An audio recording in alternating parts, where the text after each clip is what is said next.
Hello guys, welcome back to my new blog. আজ আমার ছুটির দিন, তো সকাল সকাল ছুটির দিনে বেরিয়ে পড়লাম একটু ঘুরতে। নাইট ডিউটি করে যেহেতু ঘুরতে যাচ্ছি, তো পেয়ে গেছিলো আমার খুব খিদে, তো বেলঘুরা স্টেশন থেকে খেয়ে নিয়েছিলাম কচুরি। তারপরে চলে এলাম বিরাটি স্টেশনে, এসেই মিট হয়ে গেল আমার মহারানীর সাথে, মানে আমার মামা আর মামি। তো ট্রেন এসে গেল। ট্রেনে করে যেতে যেতে আমার মামির কি ঘুমটাই না পেয়ে গেছিলো। প্রাকৃতিক সৌন্দর্য দেখতে দেখতে কতগুলো স্টেশন পার করে ফেললাম। অনেক দিন পর এরকমভাবে গেটে ঝুলতে ঝুলতে যাচ্ছিলাম। কলেজ লাইফে থাকলে আমরা 4 বান্ধবী ছিলাম, তাদেরকে খুব মিস করছিলাম এই ট্রেনে চড়তে চড়তে, কারণ আমরা 4 জন মিলে শুধু এই গেটটাই ধরে রাখতাম, কাউকে দাঁড়াতে দিতাম না।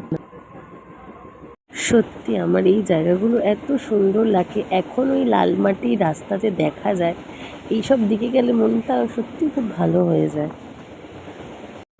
ও আমার মামি হলেও বয়সে আমার থেকেও বেশ ছোট, তো ও আমার বান্ধবী কাম বোনের মতন।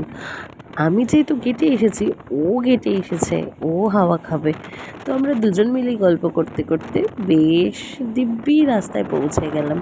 তোমাদের মধ্যে কাদের কাদের এরকম গ্রামের রাস্তা ভালো লাগে আমাকে অবশ্যই কমেন্ট করে জানাবে। চলো, নেমে পড়লাম আমরা গোবরডাঙ্গা স্টেশনে। এখানে আসলে আমার মামির বাপের বাড়ি, তো আমরা ঘুরতে যাচ্ছিলাম আমার মামির বাপের বাড়িতেই। ওদের বিয়েতে আমি যেতে পারিনি, তো তখন থেকে আমাকে সবাই বলেছিল যে তুমি আসবে। তো আমার মা বাবা এর আগে অনেকবার এসেছে, আমারই আসা হয়নি। এখন যাচ্ছি ওদের এখানে নাকি খুব ফেমাস মিষ্টির দোকান থেকে মিষ্টি কিনতে। একদম স্টেশনের কাছেই কালীগঙ্গা বলে এই মিষ্টির দোকানের নাম। তারপরে উঠে পড়লাম টোটোতে।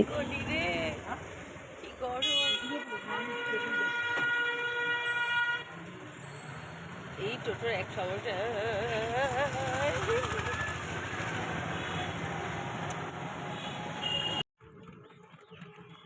ওদের বাড়িটা স্টেশন থেকে বেশ কিছুটা, টোটোতেই মোটামুটি আমাদের 15 মিনিটের মতো লেগেছে।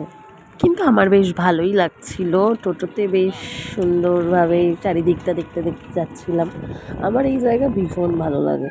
চারপাশটা দেখতে দেখতে কখন যদি বাড়ি এসে গেলো বুঝতেই পারলাম না। এই হচ্ছে আমার মামির বাড়ি। কি সুন্দর মাটির ঘর, আমার এত ভাল লাগছিল, আর ঘরটা এত ঠান্ডা ছিল। আমি যেতে না যেতেই ওরা আমাদেরকে স্প্রাইট খেতে দিয়েছিল, তো গরম থেকে গিয়ে বেশ ভালোই লাগছিল স্প্রাইটটা খেতে। তো গ্রামের দিকে গেছি একটু ঘুরতে যাব না, আমি আর মামি আর মামা দুজন মিলে আমরা গেছিলাম ফোনের একটু রিচার্জ করাতে। তো ওখানে আমি আমার মামির সাইকেল নিয়ে গেছিলাম, আর আমার মামা সাইকেল চালাচ্ছিল মামিকে নিয়ে। ঘোরাঘুরি করে আসার পরে বেশ বসেছিলাম, তখনই দেখলাম আমার এই ছোট্ট পুচকুসোনাকে। ও হচ্ছে বাড়ির সবথেকে ক্ষুদে সদস্য, আমার মামির ছেলে, মানে পুচকু ভাই। এত ছোট পুচকু সবার কোলে যাচ্ছিল, এত মিশুকে বাচ্চা। আর বাচ্চা শব্দটা ভালো লাগে না, খুব কম মানুষই হয়। আমি ভীষণ বাচ্চা পছন্দ করি আর ভীষণ ভালোবাসি।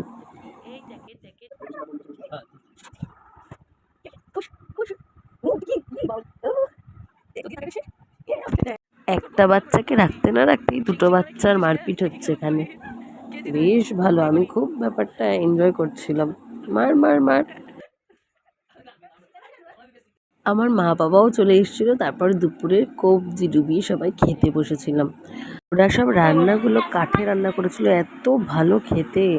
খাওয়ার পরে সবাই পান খাচ্ছিল, তো পান খেতে খেতে পান শেষ হয়ে গেছিলো, তো আমরা এখানে পান পাড়তে এসেছিলাম। এই যে গাছটা দেখছেন, গাছের উপর দিয়েই বেঁচে হচ্ছে পান গাছ।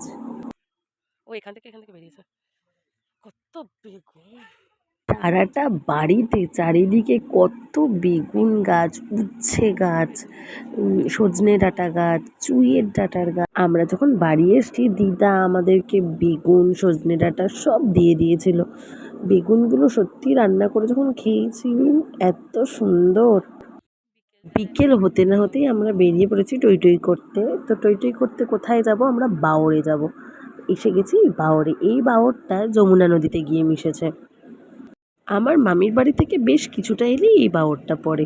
আমরা সাইকেল চালিয়ে এসেছিলাম। সন্ধ্যের আগেই আমরা বাড়ি ফিরে এসে জমিয়ে চায়ের আড্ডায় বসেছিলাম। সন্ধে নামতে না নামতেই চারিদিকটা এত অন্ধকার হয়ে গেছিল, মানে আমার পাশের জন কোনো মানুষকেও দেখা যেত না। সময় হয়ে গেছে বাড়ি ফেরবার। তো আমরা সবাইকে টাটা করে টোটো এসে গেছিলো। ওরা সবাই আমাদেরকে ছাড়তে এসেছিল। সবাই বলছিল থাকার জন্য, বাট পরের দিন ডিউটি ছিল বলে তারপরেই চলে এলাম স্টেশন। এসে আমার মায়ের নাকি এই দই ফুচকাটা খুব ভালো লাগে, তো এখান থেকে দই ফুচকা খেয়ে আমরা ট্রেনে উঠে পড়লাম। ভিডিওটা ভালো লাগলে লাইক কমেন্ট শেয়ার করবেন, চ্যানেলে নতুন হয়ে থাকলে ডু সাবস্ক্রাইব। টাটা, দেখা হচ্ছে নেক্সট ব্লগে।